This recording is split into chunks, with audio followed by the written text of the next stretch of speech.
Well, Cindy and I came up with this video series called Open Margins, just as a kind of a play on words in dentistry. But I mean, think of what an open margin means to a dentist. It means so something much. went really radically wrong. Not right, or no, not something went wrong. A lot of us take it, you're not very good. Or you did something wrong. And there's a personal intake of that negative energy. And so we title this Open Margins kind of as a play on words.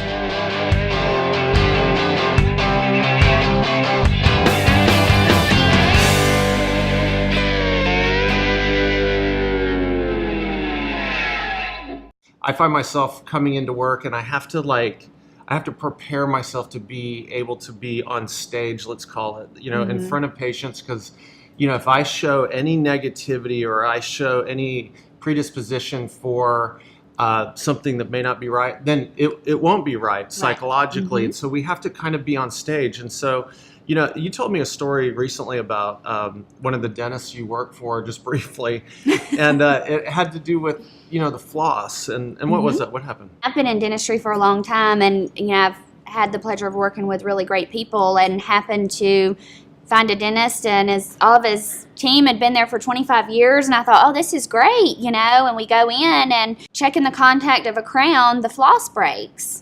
Okay, no big deal. We all know that it's going to be okay because we're a dental office. We have a lot of floss.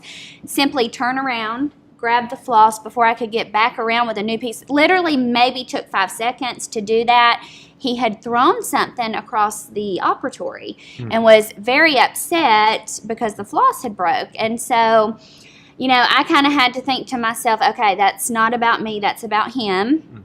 But it was definitely something that had to be addressed later, because all in all, it wasn't that big of a deal, and the scene that was caused for the patient, I mean, how uncomfortable. They don't know what just happened. They don't know that the floss broke or anything like that. All they know is something just happened and why. They didn't know that I was an idiot and let the floss break. They thought that he was being a big jerk, and, So So those can be typical situations that happen in the office over something as simple as the floss being broken. And we've kind of laughed here in our office because now we get a floss like this big, so if it breaks, there's always enough. You can just continue to use it. The floss is like 18 feet long, and I'm like pulling it through the contact. So we kind of laugh about that. There's different types of practices. There's a small team group like what we've got, and then there's other practices that have multiple people, and multiple issues going on at the same time.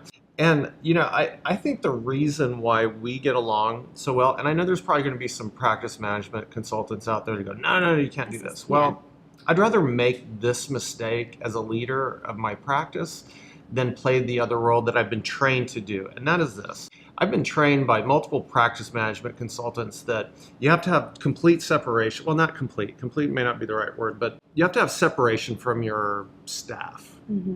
Meaning there's a role for them, there's a role for you, and everything goes along just fine. I think that's a very safe way to go about it. I look at it more like, I've got to be here every friggin' day. Excuse my language. I got to be here every single day, and I've got to deal with people that have issues, have joys, have fun, have troubles in their lives and everything. And if I don't become part of that, at least to some level, then it's a very sterile environment. And I don't want to live that way because I'm only going to be here a certain amount of time. Clinical lifetime is important. And, in Bill Claytor's articles, he talks about, burnout. And how often do we hear, oh, doc, I love you, but... And, that starts to wear down on us because we've been trained to be so perfect in what we do. And we know when we're not doing it exactly 100% perfect, even though clinically it's totally acceptable, but it eats us down. The last thing I want to do with my team members is to treat them the way I treat my clinical dentistry imperfection, because we're not perfect people. And so I would rather take the risk of being a little bit more friendly. Obviously there's roles, we got to have our, our positions, but if we are totally sterile, like this is your job description only, and this is, then everybody becomes in their own little world and we start losing sight. And I think what it does, it builds animosity for when somebody doesn't hold up their end of the bargain on one little thing. Where my passion for dentistry came in was because the very first practice that I went to, I mean, it was a family. You spend 1/3 of your life with the people that you work with. Right. You want to like them. You want to enjoy to be around them. And if you don't, then it doesn't make them wrong or you wrong. I think you're just not right for each other. But, you know, when things happen in your life and, you know, I lost my stepfather, my brother was in a car accident, I went to work during those times because when I walked through the door, there was 5 hugs, people who loved me and cared for me. And that makes a huge deal to me. I mean, when you don't, it's not an 8 to 5 job. And I think that's important. I think that's something that I've been able to keep, you know, through my 15 years of dentistry is that this is my family. It's my second family. I want to be here. I'm not here because I'm drawing a paycheck. I just poured my heart I'm out. sorry. Second family. What's going on here? No, but, you know, and so I think that's where my passion come from because not everybody has that. Not Right. every workplace has that. But your patients know when they walk through the door and you love and care for each other. And that's, I mean, I think in every aspect of your life, you should love people. Yeah. You know? And you know, you go to like dental meetings and you see the group that's together. You know, you see the group. They're laughing and they're having fun. And you can see it. And you can see the energy. And I could walk right in that practice and go, wow, this is a great place to be.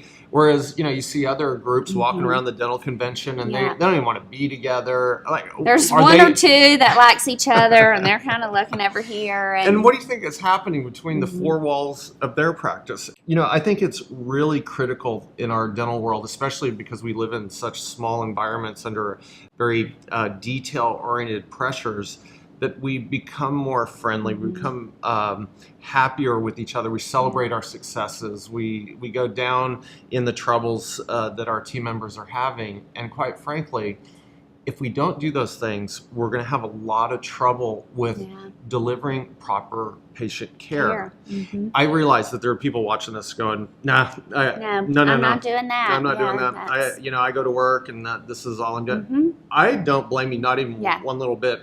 If you have the ability to emotionally separate yourself that well, and work is here, family's here, and everything.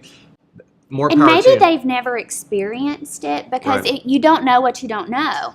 And so if you've only had that type of, and it's worked, you don't really know. I mean, I think when you come in, it really changes the dynamic of the patient's experience, your team's experience, you know, communication. We're all going to have bad days. There's some days that I'm sure he's like, I don't even want to look at you. She's ill because she's dealt with traffic, and but when I come in, we know why I'm kind of like that, and I can open up to my team because I love them and they care about me. Right. Oh my gosh! Now we got our hygienist, and she's gonna say, "I need a check. I need an exam." Ringing her old bell, and I gotta go jump But up. we love her anyway, That's right? We love animals. I think emotionally, when we have emotional support with our team, those things are lessened a lot. Just the group that works here, I know that if I'm having a bad day, I know either you or Madison or somebody will, you know, look at me and go, "Hey, buck up, little camper." That's right. Summer's almost over. And then, even though in that moment you're just like, I don't want to, you just can't help, and you're like, sometimes you don't even realize your emotions or your body language that you're using towards people. And then when you're comfortable enough with each other that you can say that, going like, why are you so ill? Right. You know. And the first time he thought I was talking about a fish, I'm like, no, like angry, ill. And, you know, I think the moral of our discussion today is really, we got to lighten up a little bit. And the more we lighten up and become friendly and treat humans as humans, I think the better, the patient will have a better experience. They'll have better care. And you know what?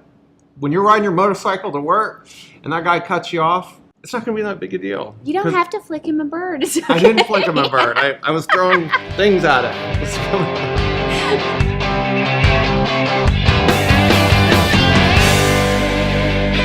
Don't you look at me like that. I'll wipe that smile right off your face. That one too. Put that finger back in your pocket.